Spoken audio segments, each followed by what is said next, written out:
BMKG menyebutkan musim pancaroba terjadi di bulan Maret hingga April dan September hingga Oktober. Lantas, bagaimana perakiraan cuaca saat musim pancaroba terjadi? Guys, kalian ngerasa nggak sih akhir-akhir ini tuh cuaca kayak over banget? Pagi panas kayak oven, siang tiba-tiba badai, terus malam dingin ngangenin. Tapi ini bukan lagi cuaca labil, ini bumi yang mulai ngegas. Bayangkan, suhu udara mencapai titik ekstrim, membuat kulit terbakar hanya sekedar keluar rumah sebentar, lautan makin panas, es di kutub mencair cepat, dan gelombang panas jadi ancaman tahunan. Apakah ini sekadar fenomena musiman, atau tanda bahwa bumi benar-benar sedang sakit?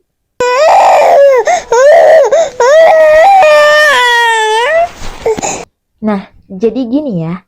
Menurut BBC dan BMKG yang bukan sembarangan sumber, kita lagi masuk masa pancaroba. Tapi bukan pancaroba cinta kayak drama Korea. Ini pancaroba cuaca yang bisa bikin genteng terbang dan baju jemuran jadi bumerang. Duh, hiperbola banget ya. Kata BMKG nih, 57% wilayah Indonesia udah siap untuk masuk musim kemarau April sampai Juni.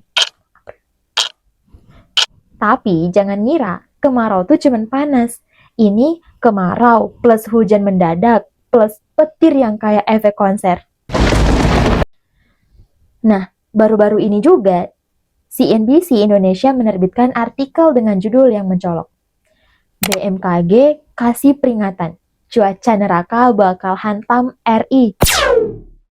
Apa sih maksud dari cuaca neraka? Nah, ini bukan istilah ilmiah, melainkan kiasan untuk menggambarkan kondisi iklim ekstrim yang akan melanda Indonesia dalam waktu dekat, menurut peringatan dari BMKG. Sedangkan dari sisi ilmiah, BBC menyebutkan pemanasan global dan perubahan iklim, dua istilah yang merujuk pada naiknya suhu bumi akibat ulah manusia. Menurut IPCC, aktivitas manusia seperti pembakaran bahan bakar fosil menyebabkan peningkatan gas rumah kaca seperti karbon dioksida. Gas-gas ini nih yang memerangkap panas di atmosfer, menyebabkan suhu bumi naik, cuaca makin tidak stabil, dan bencana alam seperti banjir, kekeringan, serta badai jadi lebih sering terjadi. BMKG menambahkan bahwa Indonesia sedang berada di masa pancaroba, yakni transisi dari musim hujan ke musim kemarau, yang secara alami sudah membawa cuaca ekstrim.